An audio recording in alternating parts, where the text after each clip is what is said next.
والمنتخب الإسباني والصيف المجموعة الخامسة، ومن خلال إحداث هذه المواجهة قبل الأخيرة في الدور ربع النهائي، والتي سنتعرف من خلالها على الفريق السابع المتأهل إلى الدور ربع النهائي، قبل أن نتعرف على ثامن المنتخبات في المواجهات القادمة ما بين المنتخب البرتغالي ومنتخب سويسرا.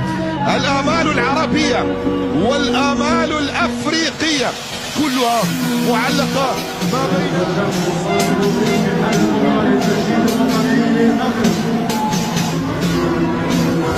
نايف كيف يومين سايس صبيري، وبالإضافة إلى سفيان مرابط وعز التحقق عن المرور والتقدم صافرة، وخطأ خطأ خطأ خطأ خطأ خطأ يأتي بقرار من فرناندو راباليني، قرار يأتي من فرناندو راباليني عن أوناي سيمون، والاقتراب من المرمى.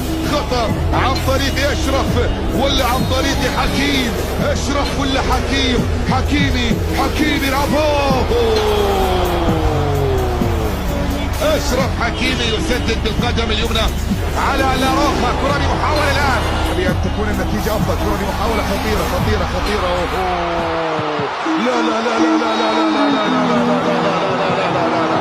راية موجودة، راية موجودة، راية موجودة، والتسلل، لكن محاولة خطيرة جدا. وأعود وأكرر وأقول فلنحذر من مثل هذه الأخطاء. بالمناسبة هدفين فقط، كرة بمحاولة خطيرة لمصلحة المنتخب الإسباني، وتسديدة من ماركو أسينسيو لكن إلى خارج أرضية الملعب.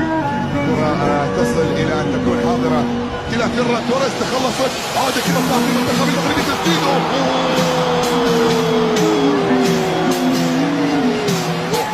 حلوة من نصير، حلوة من نصير. مزراوي بالقدم اليسرى، قائمة عرضية خطيرة، لا زالت مستمرة، وصلت إلى سفيان. لا لا لا لا لا لا.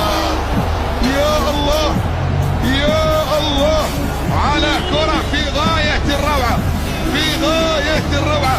شوف البداية، يا نصير، عرضية يا نصير، راسية يا يوسف، راسية يا يوسف، راسية.